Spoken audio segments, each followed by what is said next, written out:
Panibagong panghaharas ang naranasan ng barko ng Pilipinas sa mga barko ng China sa loob ng ating exclusive economic zone. Pero sa kabila ng kabi-kabilang pinsalang sinapit ng BRP Dato Sanday kasunod ng 6 na beses na pagbangga, itinuloy pa rin na magbiyahe nito at nagawa ang kanilang misyon. Ngayong araw ng mga bayani, hinimok din ni Pangulong Marcos sa mga Pilipino na tularan ang tapang ng ating mga bayaning lumaban para sa ating kasarilan.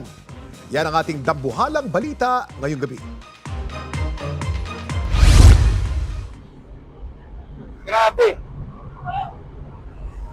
Sobrang dikit. Stop it!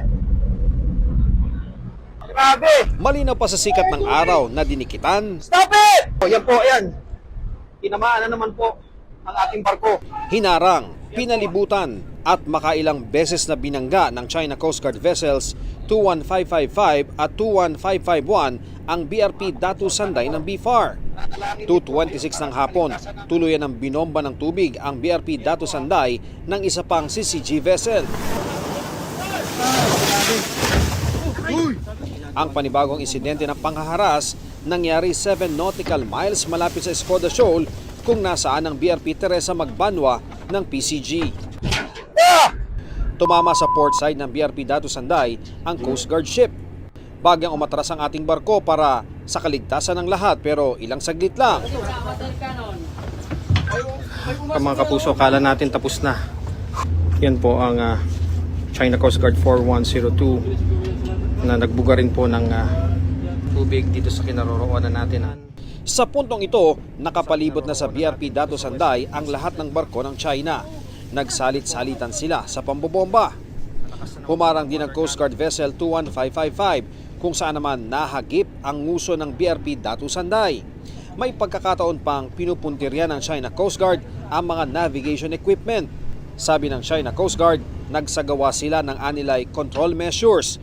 Kasunod anila yan ng iligal na pagpasok umano ng barko ng Pilipinas sa Escoda Shoal na tinatawag nilang Shanbin Reef. May sinagip din daw silang Pinoy na nahulog sa dagat. Sabay babala sa Pilipinas na itigil ang anilay infringement natin. Pero itinanggi ito ng BFAR at ng National Task Force on the West Philippine Sea. Wala raw batayan impormasyon ng CCG na may Pinoy na nahulog mula sa BRP Dato Sanday at sinagip daw nila. Kinondi na rin nila ang anilay unprofessional, agresibo at iligal na aksyon ng China na mapanganib para sa mga Pinoy. Kinondi na naman ni US Ambassador to the Philippines Mary Kay Carlson ang panggugulo raw ng China sa legal na humanitarian mission ng Pilipinas. Para naman kay European Union Ambassador Luc Veron, disturbing o nakababahala ang insidente sa Escoda Shoal. Kinwestiyon naman ng National Maritime Council ang pangako ng China na mapakalma ang sitwasyon sa lugar at magkaroon ng mapayapang pag-uusap at konsultasyon ng dalawang bansa. Ang AFP iginiit na hindi nagbabago ang posisyon ng Pilipinas sa nagpapatuloy na sigalot. The order of the president, which is not to give up a square inch, even a square centimeter of our territory, stands.